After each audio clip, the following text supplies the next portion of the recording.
So hello people, today we ride into a garden of dreams. Welcome to Golapgram blogs. তো আজকে আমরা চলে আসলাম গোলাপগ্রামের একটি ব্লগ নিয়ে। গোলাপগ্রামে ঢোকার পথে কিন্তু এই দেখতে পাচ্ছেন এই চাচাটি আমাদের বাইক কিন্তু আটকে দিয়েছে, কারণ তিনি বলছে আমাদের বাইকটা পার্কিং এ রাখতে। তো সেখানে তাদের পার্কিং এর জন্য প্রতি বাইকের জন্য চার্জ করে 50 টাকা। সো আমরা সেখানে বাইকটা রাখবো না এবং আমরা সেখানে বলছিলাম যে আমরা জাস্ট বাইক নিয়ে ঘুরে চলে আসবো। তো দেখতে পাচ্ছেন আজকে দিনটা কিন্তু অনেক রাশ চলছে গোলাপগ্রামে, অনেক মানুষ চলে এসেছে এখানে। তো আমরাও বেসিক্যালি ঘুরতে আসছি। আমরা চলে আসছি গোলাপগ্রামে।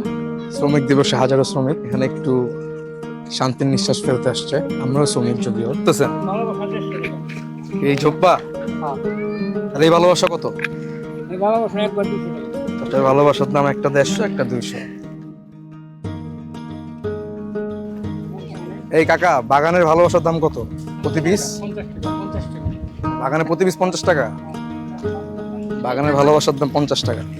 এখানে বাগানে ভালোবাসা বলতে বোঝানো হয়েছে বাগানে প্রবেশের জন্য জন প্রতি 50 টাকা চার্জ রাখা হয় এবং সেখানে অনেক মানুষ প্রতিদিন ঘুরতে আসে এবং ফুলের সাথে ছবি তুলতে আসে।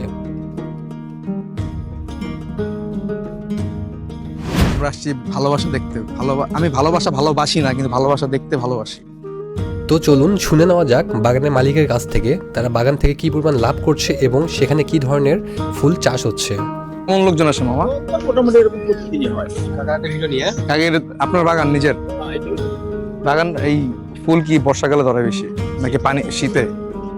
এখন কি ফলন হতে ভালো হবে না? ফলন ভালো, কম ফুলে পাপড়ি কম, একটু হইলেই ফাইটে যায়। এগুলো বিক্রি করেন কেমন? এবার মানুষ এসে কিনে নাকি এনে চলে যায়?